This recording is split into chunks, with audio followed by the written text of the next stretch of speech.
I didn't start my testing with a benchmark benchy. Instead, I threw the Prusa CORE One straight into the deep end, a 16-hour print of a functional ABS mounting bracket that had warped on every other printer I own. I hit print, walked away, and woke up the next morning to a geometrically perfect part. That's the hook here. There is no AI spaghetti detection dancing on a screen, and it doesn't play a song when it finishes. It just quietly dominates the materials that usually give hobbyists nightmares. After years of flashy, smart printers that sometimes feel like fragile appliances, the CORE One feels like a return to engineering sanity, but it's not without some baffling design choices. Design and build quality.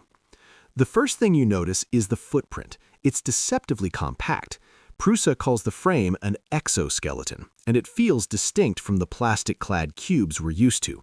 It's raw steel, rigid as a tank, and heavy. It fits on my cramped workbench better than my MK4 did because it goes up rather than sprawling out. However, the fit and finish has a split personality. The steel frame screams industrial tool, but the side panels are held in by plastic rivets that feel surprisingly cheap. I understand the easy maintenance argument, you can pop them out with a screwdriver, but on a $1,200 machine, they feel like a shortcut. The door is solid though, and the reversible hinge is a blessing for awkward desk setups. Key features in action. The heated chamber that actually works. This is the killer feature. Unlike printers that just trap heat, the CORE One actively manages it. I set the chamber to 55 degrees Celsius for a batch of ASA parts, and it held that temperature rock steady. The difference in layer adhesion is palpable. My parts didn't just look better, they were structurally stronger. Conversely, for PLA, the rear vents open up to keep things cool. I printed PLA with the door fully closed, usually a recipe for heat creep and clogs, and had zero issues thanks to the active ventilation.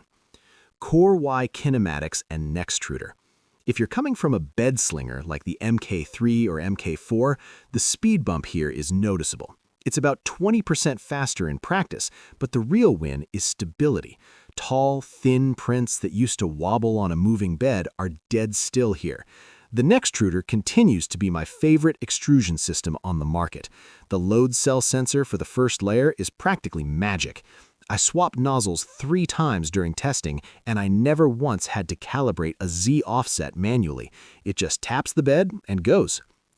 Repairability first. This isn't a feature you see on a spec sheet, but it matters.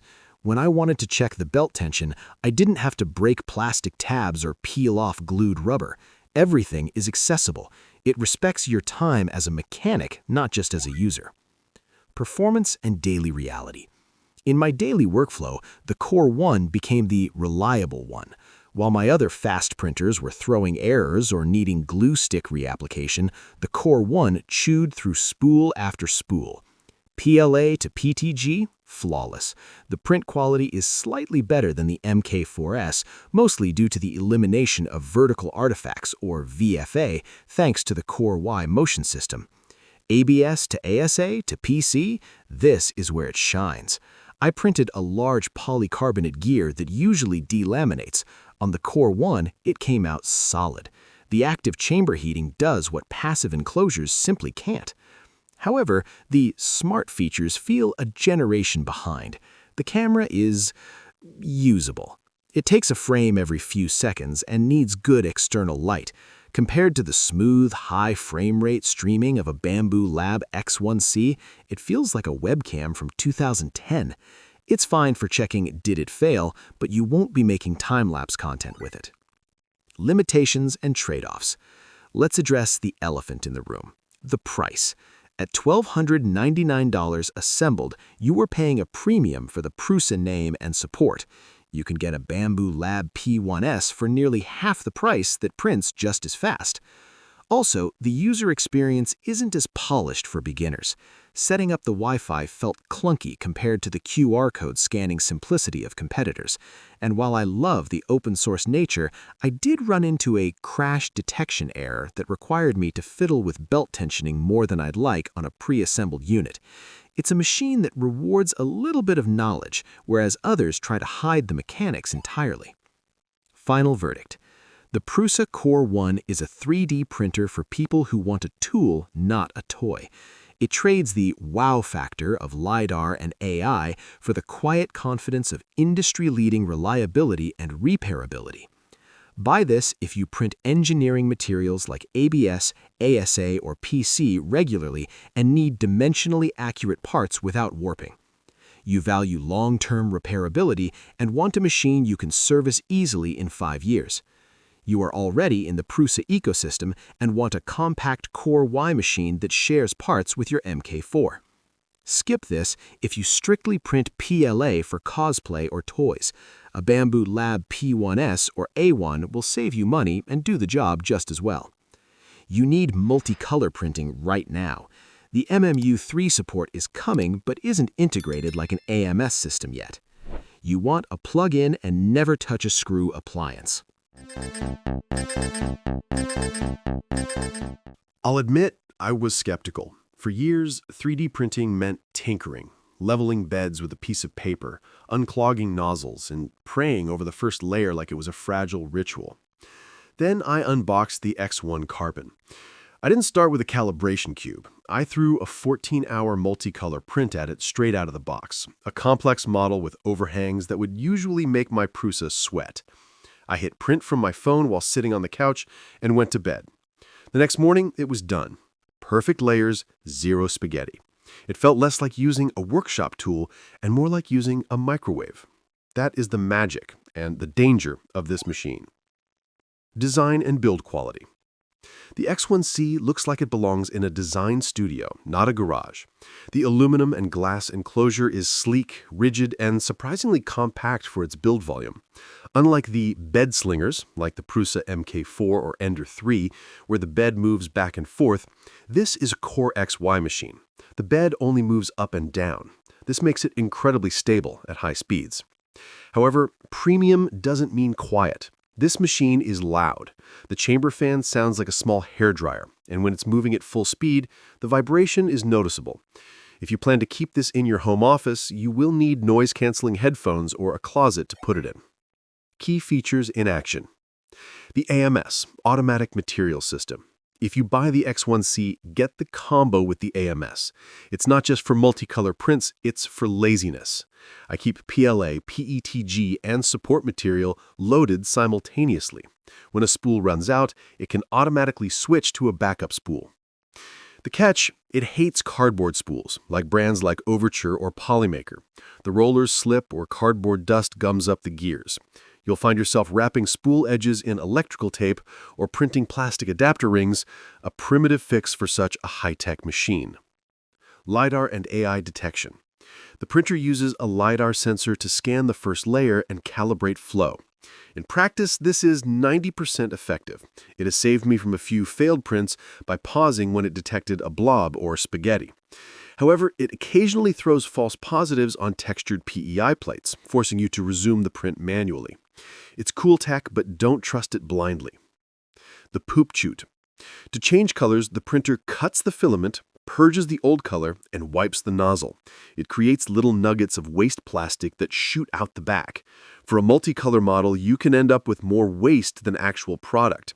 It is shocking the first time you see the pile of plastic poop behind your desk. Performance and daily reality. Speed versus quality.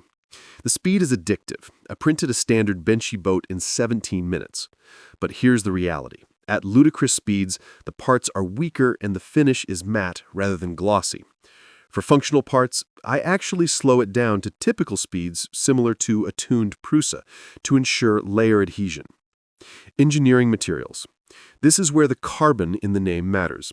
I tested it with PA6CF, or nylon carbon fiber, and PC, or polycarbonate. The hardened steel nozzle and extruder gears handle abrasive filaments without chewing themselves up. Experience: with the engineering plate and a layer of glue stick, nylon prints surprisingly well. However, physics still applies. Large nylon parts will warp if you don't preheat the chamber properly. The chamber gets warm, about 50 degrees C, but it doesn't have an active heater. So for massive ABS nylon parts, you may still fight warping on the corners. Limitations and trade-offs. The walled garden. This is the Apple of 3D printers. The parts are proprietary. If a nozzle clogs badly, you aren't just swapping a cheap brass tip, you're likely swapping the whole hot end assembly. It's easy to do, 2 screws and 2 plugs, but it locks you into their ecosystem. Customer support.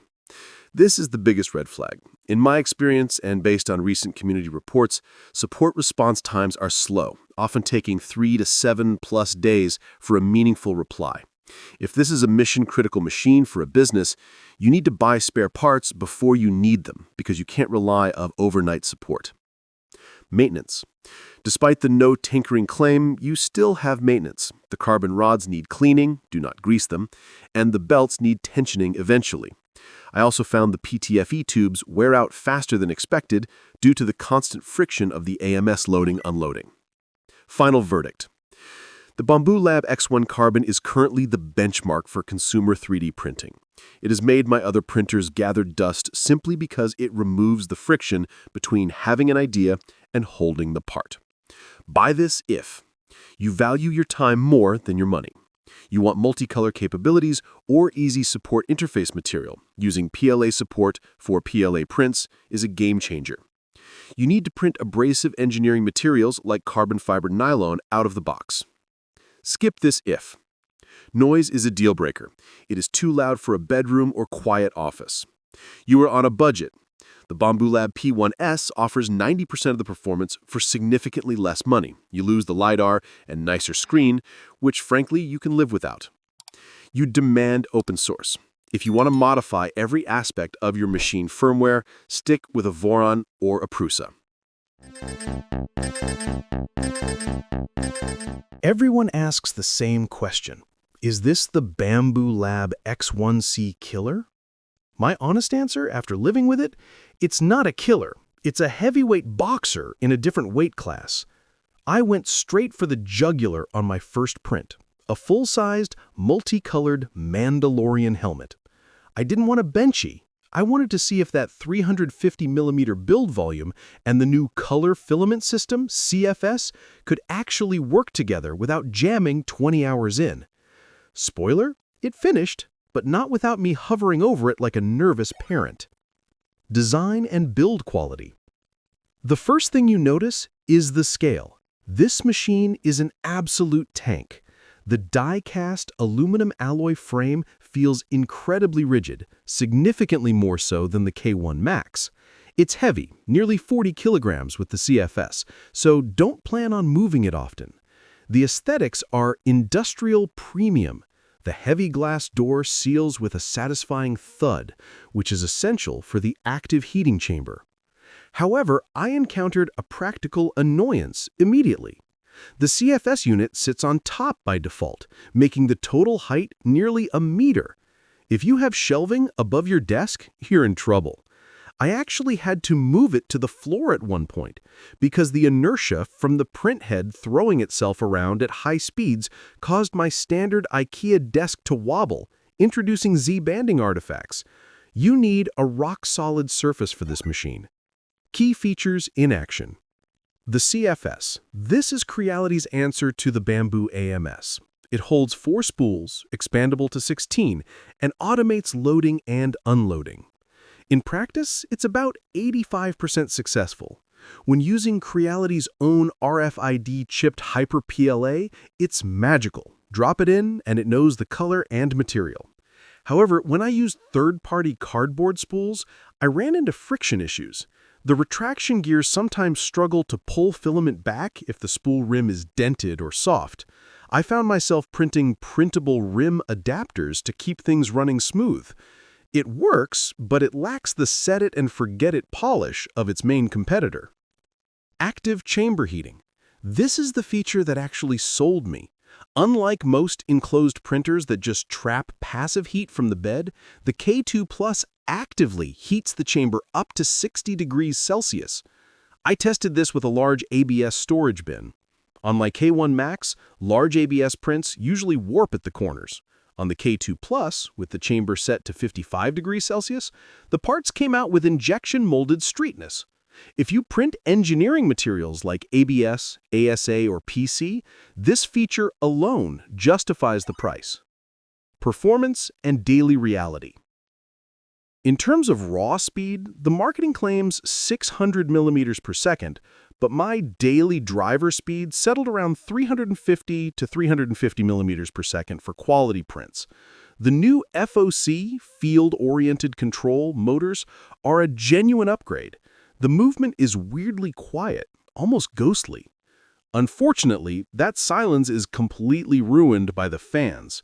When the chamber fan and auxiliary fan kick in, this thing sounds like a server room. For software, I struggled with Creality Print. It has improved, but it still feels clunky compared to Orca Slicer or Bambu Studio. I eventually rooted the machine, which Creality surprisingly makes somewhat accessible, to run standard Caliper and Orca Slicer, and the experience improved tenfold. One specific reality check moment, I had a nozzle clog after a bad filament swap. On some printers, this is a 5-minute fix. On the K2 Plus, getting to the heat break required removing several screws and dealing with tight tolerances. It's not difficult, but it is tedious. Limitations and trade-offs. Space and weight. It is too big for a standard bedroom desk. You need a dedicated workshop table or floor space. Software. The native slicer holds the hardware back. You will likely want to migrate to a third-party slicer eventually. Filament pickiness. The CFS is fussier than I'd like. It loves plastic spools but fights with cheap cardboard spools unless you mod them. Noise. Do not put this in a room where you sleep or watch TV. Final verdict. The Creality K2 Plus is a beast, but it's a beast that needs a handler. It bridges the gap between consumer ease and industrial capability, leaning slightly towards the industrial side. Buy this if you need the massive 350mm cubed build volume for helmets, props, or large functional parts.